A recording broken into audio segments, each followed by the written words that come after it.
everyone, and welcome to week 8, our final week this semester. This week's PowerPoint is going to focus on facilitating community health education trainings.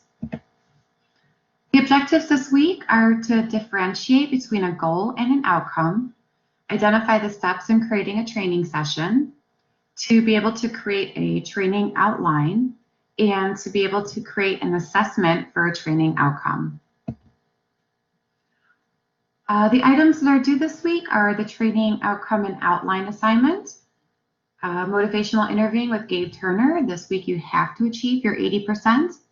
Talking with patients about health risks, again, 80%. Your discussion board and your reflection journal. So this week you're going to be creating a training outcomes and outline. So you can see here there are many resources. There is an outline example on page 589 on your textbook, as well as you should be able to use internet resources. There's also an online tool to help you generate your training outcomes, and that is listed here. There are also some websites to provide you with ideas on how to create teaching activities that are engaging. And so here's the assignment. You work at a local school as a community health worker. They have noticed many students are visiting the school nurse more often due to asthma. They have also noticed more students getting called in for sick days due to asthma. Your employer asks you to create a training session for parents of children who have asthma. The participants are from a low-income community and they have school-age children who have asthma. For most of them, their native language is Spanish, but all of them speak and understand English. The ultimate goal of this session is to improve the home conditions of children with asthma so they experience less time out of school. There will be 25 participants. And so to get started on this assignment, you should conduct an internet research on asthma, so learn what it is, and identify what types of conditions at home trigger asthma or make it worse. And what are some of the risk factors for asthma? So what are things that make asthma worse? And then look on the other side, or what are some things that parents can do to help their children better manage their asthma?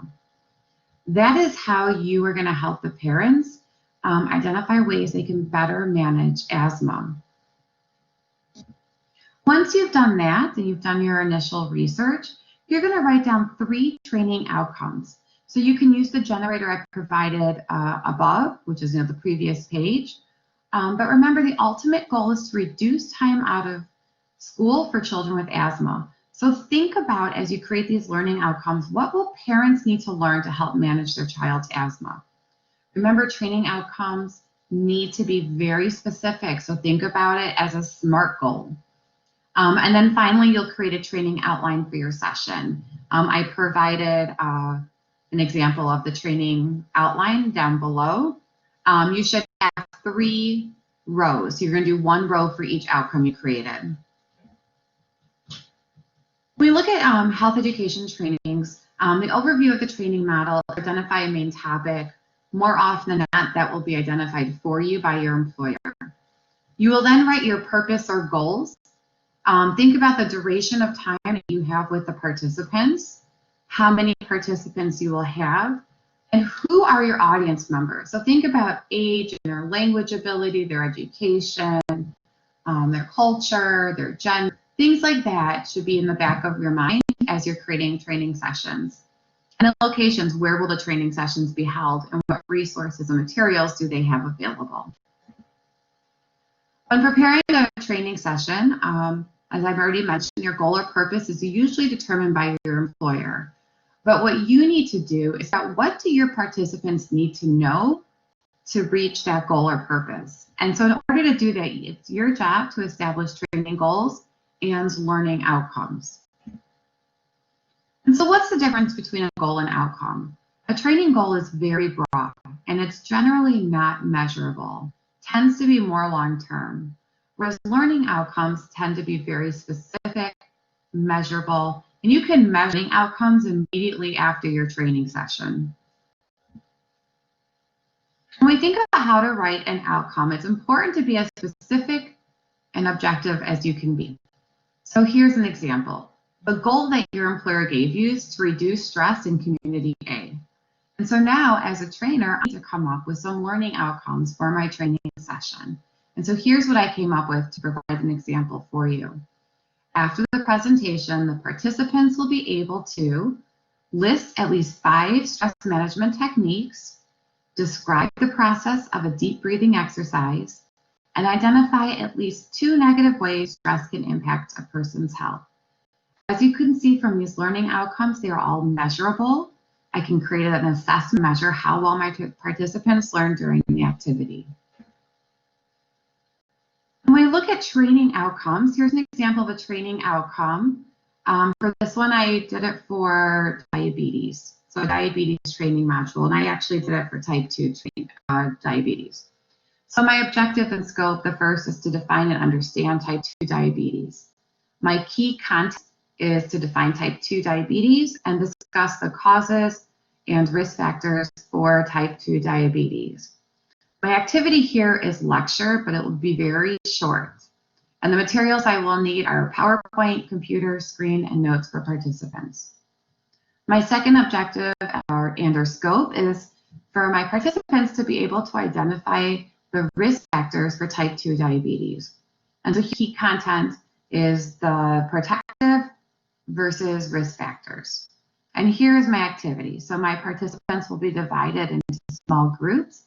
Each group will be given cards that have both risk factors or protective factors written on it.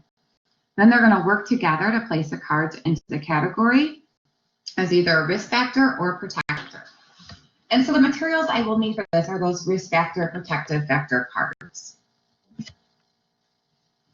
When you are planning a training session, it is important to think about who is your population. So who are the participants in the room with you? It's important to find out as much information as you can about the participants, including age, what is their cultural background, what is their language, levels of education, what are their risk factors, and gender. When you start off a training session, the first thing you should really do is introduce yourself to the audience. Provide a few statements about yourself, your level of education, your interest in the topic, and just a little bit about yourself to sort of break the ice between you and your participants. As you do this, pay attention to your body language. Make sure you're smiling, you have an open posture, your arms are not crossed over your chest, and that you are walking around. Do not stand behind a lectern with no cards and read off no cards, as that does not convey an openness. When you start any training session, you're going to start with the outcomes, much like my PowerPoints always start with outcomes. Tell the participants what they are going to learn. And then if time allows, it's nice to start with an icebreaker just to get participants more relaxed and comfortable with each other for the training session. It's really important to be engaging. No one likes to sit for lecture. Use activities, partners, small groups, big groups. Get people moving around the room. Encourage discussion from participants. And one of the ways to do this is by using silence. You can pose a question and then wait. Don't talk. Allow the participants time to think about the answer. In your head, try counting to 20 seconds. And what happens is eventually people become uncomfortable with the use of silence and they will start participating just to remove silence. It's also important to stay on task. Sometimes people will bring in topics or ideas that are off task, which tends to shift the whole focus of the training session. So remember to stay on task.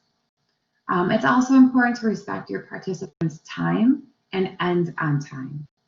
And then lastly is use some type of assessment or evaluation to identify what the participants learned. Were you successful in your training session? And also to gather ideas on what you would do differently next time. Here are just some brief ideas on how to evaluate a training session. But you should also know from my class that there are many different ways to evaluate a session. You can ask, what is the most important thing you learned today? On a scale of 1 to 10, how much has your knowledge increased today? Would you recommend this training session to others? And what suggestions do you have to improve this training? Again, this purpose is really twofold. And one is to find out, did you actually meet your goals for the training session? But second is, how were you effective as a trainer? And to gather feedback so that next time you conduct a training session, you can make it even better. This concludes our PowerPoint for today and our video for today.